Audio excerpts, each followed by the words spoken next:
Well, hello everybody and welcome back to the All Saints podcast. Today I'd like to talk with you about an aspect of our political life here as a nation, or really more properly about your political life here as a nation. The reason I say your and not mine or ours on this occasion is because I want to talk with you about voting. And voting is not something that I, as a citizen of the United Kingdom, have the privilege of doing here in the United States. But it is something that all of you out there who are citizens of the United States and are entitled to vote should have on your minds. Because on the 6th of May this year, 6th of May, just about a month's time, just under a month's time by the time you're watching this, the city of Fort Worth, at least, is holding general elections for mayor and city council. I'm just reading that off one of the official websites.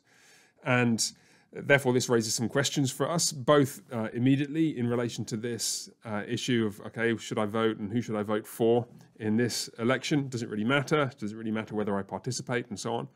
And it also raises some broader questions which will be relevant to you, whether or not you're able to vote in this particular election. You might not live in Fort Worth. You might live somewhere outside that doesn't have an election ongoing. Or you might just be like me and not able to vote at all at the moment, at least where you live.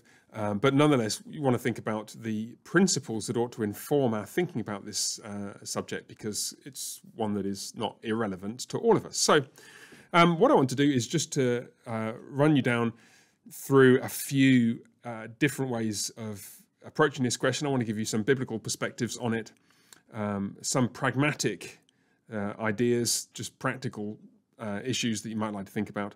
And then I want to make some constitutional points that flow from, not so much from the scriptures, but from the way in which the founding fathers of this nation sought to frame the form of government that we had here. And I hope this will have the effect, actually, I'll level with you right from the outset, I hope this will have the effect of encouraging you to vote in all except the most extenuating circumstances, for reasons that will become clear. So first, let's just start with some biblical considerations. And we've got to be fairly upfront, I think, about a couple of things. The first is the standpoint from which many of us approach anything to do with contemporary secular politics is a rather cynical one. It's hard to believe sometimes that elected representatives really care much about the principles on which they're supposedly elected on, or the vast majority of the people who vote for them. And it is true that some of our elected representatives deserve the rather terrible reputation that many politicians have in our day and age. But it is not true that all of them do. And to a certain extent, one of the challenges here to ourselves as Christians and as mature people is to not allow that cynical reaction, if it is present, which it might not be. It might be that you don't feel that way, but to the extent that it might be there in any of us, or perhaps even most or all of us, not to allow that somewhat tired and cynical attitude to overwhelm all the other objective considerations that ought really to shape our thinking on this subject. And so when you come to the Bible, what you discover is, well, surprise, surprise, there isn't a great deal here about voting in civil election contexts, because it wasn't really a possibility. The Bible, well, let's take the New Testament, which is where obviously Romans 13 is a passage that's relevant to this. 1 Peter 2 is relevant to this kind of question. One or two other texts in the Gospels where Jesus and others interact with political authorities. They're not written in the kind of representative democracies that we live in if we live here in the US and in most of the Western world. So you don't find much material here on voting per se. What you do find is stress laid in a couple of areas. The first is on citizens being subject to the authorities over them, even if they're unjust, which of course raises a whole bunch of other questions that we're not going to talk about here. But then also the texts, especially Romans 13, calls attention to the very, very sober responsibilities that those who are given power ought to exercise. And I'll just read a couple of verses just to highlight the significant scripture ascribes to our rulers. Chapter 13 of the book of Romans, say verse 4, continuing mid-sentence here. He, the civil magistrate, is God's servant for your good. And the thought there is that the same as what's expressed later on The authorities are ministers of God attending to this very thing, talking there about taxation and other aspects of government. Notice, in other words, that in this context, the representatives, or no, not the representatives, the people who are given civil authority, however they've got it, are described as ministers of God and servants of God. They're doing God's work somehow. The authority that they have is divine authority, and they therefore ought to exercise it in godly and mature and biblical ways. Now, of course, our lament is so often that they don't. But ask yourself this question: in the situation that perhaps wasn't envisaged by Paul the Apostle when he wrote that, in a situation like ours where you've got a representative republic where the citizens get to vote, how would he extend that argument to the question of whether the citizens have a responsibility to vote and how they ought to exercise that responsibility? It seems to me that there's certainly a degree to which, and I don't want to absolutize this, but there's certainly a degree to which one might reasonably say, look, in a political system where the citizens get to speak infrequently, but nonetheless meaningfully, in order to establish who may represent them in public office, some kind of duty, some kind of Christian biblical duty devolves upon them to make their voices heard and to speak wisely. There's a sense in which we, or all those eligible to vote, are those who do the governing, in the sense that they're the ones responsible for choosing their representatives. And in fact, you know very well, I was just looking up in my little copy of the Declaration of Independence here and the Constitution of the United States of America. This was sent me by the Cato Institute. They didn't just send it to me. It's a constitutional, non-partisan research foundation and think tank I actually sent off for this because I wanted an extra copy. And you know very well, I'll read the second paragraph of the Declaration of Independence. We hold these truths to be self-evident, that all men are created equal, that they are endowed by their Creator with certain inalienable rights, that among these are life, liberty, and the pursuit of happiness, that to secure these rights, governments are instituted among men, deriving their just powers from the consent of the governed. And that last phrase is the one that is worth calling attention to in this context, isn't it? The framers of the Constitution and the Declaration of Independence in 4th of July, 1776, dated right here, not an original, obviously, highlighted that governments derive their just powers from the consent of the governed.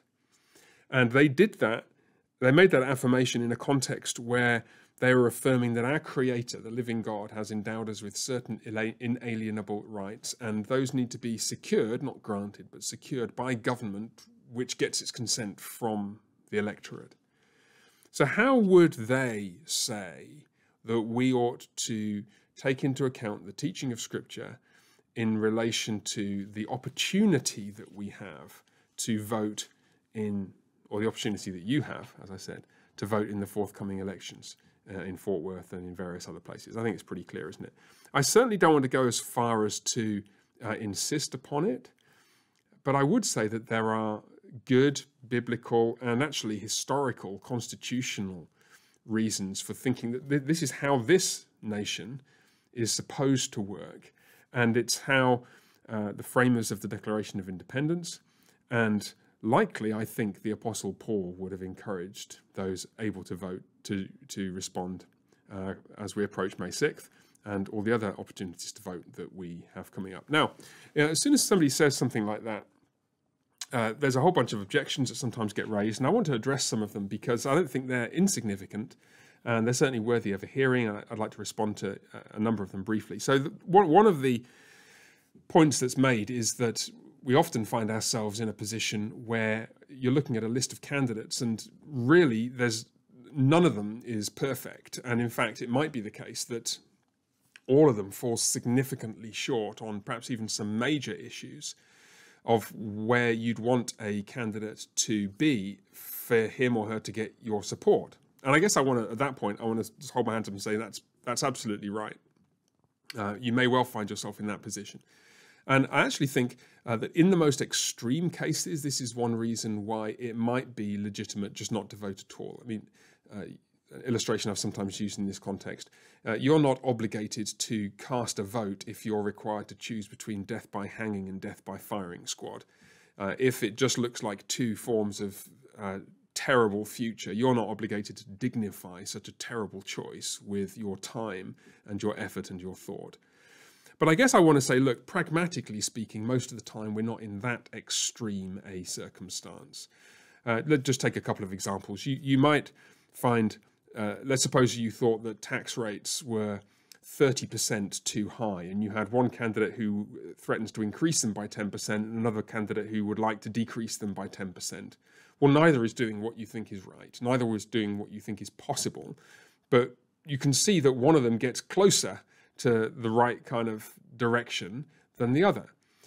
On more serious issues, and the issue of abortion and related matters has been in the news, obviously, in recent months, it's possible to imagine circumstances in which civil officials are very strongly in favour of abortion and would like to see abortion rights extended, and other civil officials are less strongly in favour of abortion but would like to see those rights restricted, but does not restricted to the extent that Scripture requires.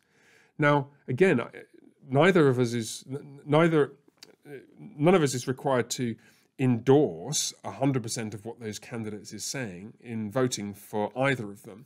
But prudentially, you can easily see the obvious point that one of them is moving more in the right direction slightly more rapidly than the other.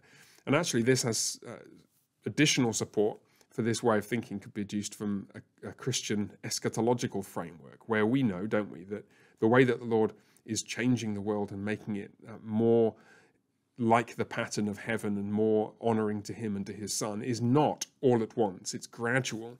We ought to be ready to expect gradual change. And so I'd encourage you not to despair if all the candidates presented to you seem flawed in some respect. Yeah, if they just all looked absolutely appalling, I could imagine you saying, yeah, okay, fair enough, I'm not even going to take the time of day on this occasion. But most of the time, they don't look all equally bad, and therefore it would be, I think, a prudent and reasonable thing most of the time for us to choose the least bad option, let's say.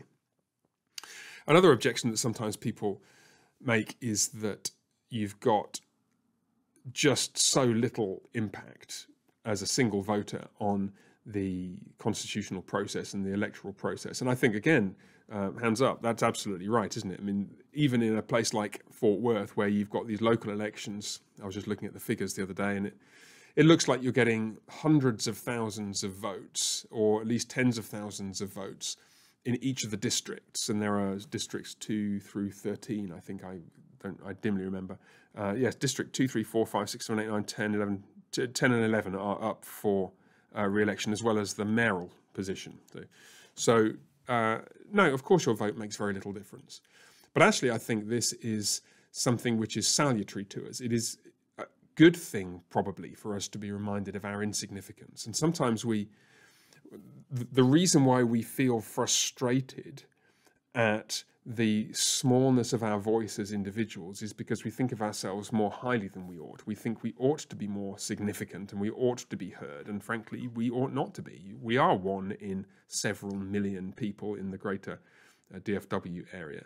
You are one in several tens or even hundreds of thousands in the district in which you're voting if you're in the Fort Worth area. And yes, so be it. It's actually salutary and humbling for us to remember that.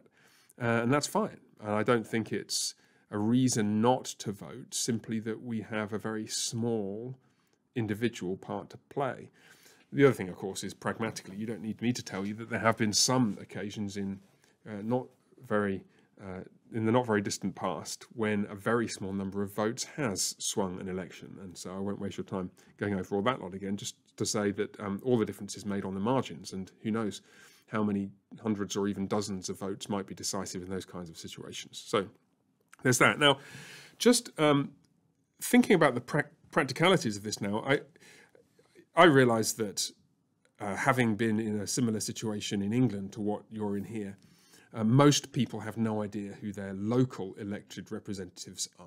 We have some idea of what our congressional representatives might be like and senators might be like, and we certainly have some idea of what the presidential candidates will be like, because a great deal more money and therefore advertising revenue, great deal more money is spent on advertising and publicity for those larger elections than is possible in these sort of smaller local situations. And so I remember the situation in North London where I knew our Member of Parliament personally, and I knew his policies and supported them quite wholeheartedly. And then that's before the Conservative Member of Parliament was ousted by a Labour politician who I didn't know personally and whose policies I didn't really like. Anyway, another story. And we all also certainly knew something about the leaders of those parties who stood to be Prime Minister. But who on earth knows anything about their local councillors? The truth is, very few of us do. But actually, there's not much excuse for not knowing. I actually did this earlier, but I want to do it again now. So if I've got my computer open here, I type elections in Fort Worth 2023, and I get, okay, so the third result is ballotpedia.org. I click on this, and I've got, okay, I'm going to scroll down to District 7, which is where the church is, and they've got three names, Caleb Backholm, Jason Ellis, and Macy Hill. There are three candidates. So I get Caleb Backholm. I'm going to Google Caleb Backholm, what he stands for in Fort Worth. There we are. And there we are. Top result, elect Caleb Backholm. And I'm not going to read to you his website there, but you can do that. That took me about 1 minute or less. I can then go back and replace Caleb's name with Macy Hill. Macy Hill is, where is she? Here she is. Yeah, Macy Hill. So I can just literally type that in, just to show how quickly it is. Macy Hill, boom, what she stands for. There are macyhillcampaign.com. She's got her own website as well. I suspect we could easily form a conclusion in about 1 or 2 minutes by comparing these three web pages. Here's Jason Ellis, FortWorth.com. He's got his own website too. So all those three people, I'm not going to tell you anything more about them because I'm not going to risk being accused of being partisan, which is not what I'm remotely interested in. But each of them has a fairly distinctive look, at least, and I suspect some policy differences. So, look, it didn't take that long, did it? That took about 2 minutes just to dig those things up. And I think all of us realise that we probably, in most circumstances, owe those who are spending hundreds of hours and thousands of dollars, maybe tens of thousands of dollars, to stand, we at least owe them, the 30 seconds just to take a look at what they're saying. And especially if it turns out that one or two of them are Christians. And you imagine if you met a Christian brother or sister who was standing for office and he or she said, well, listen, did you take the time even to read what it was that I stand for? I wanted to put myself in the firing line, so to speak, to try and defend Christian values and a Christian way of life in local government. Did you take the time to look at my website to see what I stand for? And wouldn't it be great if we could say, yeah, we did actually, and we thought either yes or no, we were or weren't going to vote for you because we maybe vote for somebody else, whatever it is. But I think that's kind of the least that it might be expected of us. I was struck by one more thing. I just want to share this with you before we finish. Abraham Lincoln's Gettysburg Address. I don't think I've ever read this in public. It's a remarkable speech. You know it very well. You've studied it at school. We never studied it at school in England. So when I learned that 3 or 4 years ago that we were moving to England, I did some kind of study of American history. And I have to say I was quite struck by the thoughtfulness, both in more distant history and in the more recent past, that is given to the form and nature of government in the United States. And having now lived here for over 2 years, I can see why. It is a form of government in principle, which is something to be proud of. But you remember what Lincoln says in his famous short address. He remarks first that we have come to dedicate a portion of that field, the battlefield on which he stood, as a final resting place for those who here gave their lives that that nation might live. It's altogether fitting and proper that we should do this. But then he says, in another sense, we can't dedicate or consecrate this field, I'm paraphrasing now, and nor should we try to. The brave men, living and dead, who struggled here have consecrated it far above our poor power to add or detract. In other words, they have done what makes this ground holy. We can't add anything to it. The world will remember them long after it forgets what we said here. Well, actually, that didn't turn out to be true in the case of Lincoln's words here. But here's what's interesting, how it goes on. What is it for us to do? So Lincoln is there standing on the Gettysburg battlefield with how many dozen people? There weren't many people there, were there, if I recall, listening to him. And he says, this is what it is for us to do. Quote, "It is for us, the living, rather, to be dedicated here to the unfinished work which they who fought here have thus far so nobly advanced. It is rather for us to be here dedicated to the great task remaining before us, that from these honoured dead we take increased devotion to that cause for which they gave the last full measure of devotion. That we here highly resolve that these dead shall not have died in vain, that this nation under God shall have a new birth of freedom, and that government of the people, by the people, for the people, shall not perish from the earth." Well, that's something I read, like I said, a number of years ago, as I was getting to know American political history. And I want to tell you, I found it quite stirring. And there are many people the world over who would love to live in a nation that seeks to have government by the people, for the people, government of the people, by the people, for the people. And I don't want to get arm twisty about it. As I said, I can think of circumstances in which the right and wise thing to do would be to not vote at all and just to walk away from an entirely corrupt array of candidates. But if you should find yourself in the privileged position of having somebody, a man or a woman, who is Christian, godly, principled, or at least broadly seeking to conserve the Christian values on which this remarkable nation was founded, it strikes me that Lincoln would line up alongside the framers of the Declaration of Independence and probably the Apostle Paul as well, and say, come on, you all get out and vote unless there's some very good reason not to. So I hope that's stirring enough without being over the top. I do want to encourage all of us to be politically engaged in the right way, and I think this is one obvious way in which to do it.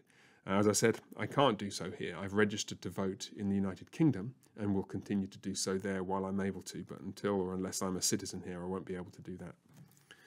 So the Lord bless you as you take a few minutes, I hope, just to dig around online and find out what the candidates who live near you stand for, or rather who represent the area in which you live stand for.